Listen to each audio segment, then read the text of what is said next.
No, I am your father. No, no, that's untrue. That's impossible. No! That's right. Today's review, Star Wars The Empire Strikes Back, directed by Irvin Kirschner. Interesting that it's not directed by George Lucas. I thought it was. Maybe it's a Mandela effect. I don't know. But anyway, the story goes, you have Luke Skywalker and the Rebels. They are on a snow planet called Hoth. They are trying to hide from Darth Vader and his forces. One of the Imperial Guards, they find out their location, and they send the TIE fighters and the walkers after them. While Luke Skywalker is in the frozen tundra, he sees a message from the Force Ghost of Obi-Wan to go find Yoda. So Luke Skywalker, he gets on his spaceship, and he goes into a forest and he finds Yoda. And Luke wants to become a Jedi, but Yoda thinks that Luke is not ready, and he's restless, and he's reckless, and maybe dangerous. So we asked Luke do all these training exercises like giving Yoda piggyback rides, running through the woods, backflips, that type of stuff. And Luke, he's pretty furious. He feels like these training exercises aren't making him become a Jedi. He wants to go out and fight Darth Vader, find out what happened to his father. And Yoda and Obi-Wan appears as a Force ghost, and the Force tell him to have patience. But against their advice, Luke goes out to pursue Darth Vader. Meanwhile, Han Solo, Chewbacca, Princess Leia, they leave planet Hoth, and they are on the run from the Imperial Guards. They seek refuge at Lando'S palace.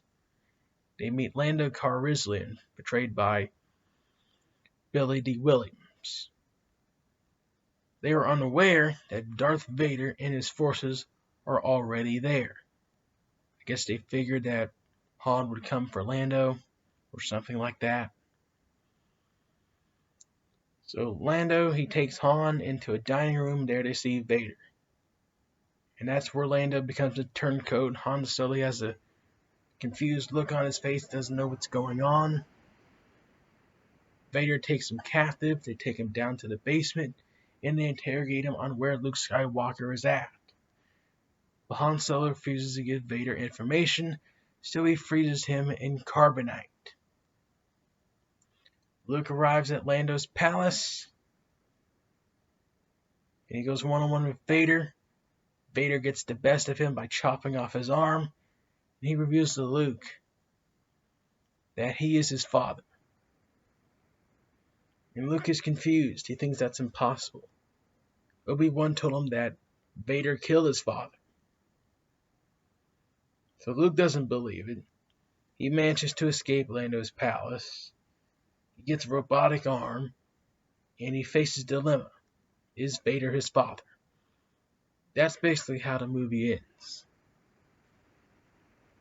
My thoughts on the movie? Although it kind of lacks the charm that the previous film had, it's still pretty good. I'll give it an 8 out of 10. I like the relationship between Han Solo and Leia. You can tell that there's some type of romantic interest between the two. Whenever Han starts to show some romantic behavior, his ego clicks in, and he starts becoming a prick like he was in the last movie. Because showing romantic behavior probably shows signs of weakness. So that's interesting.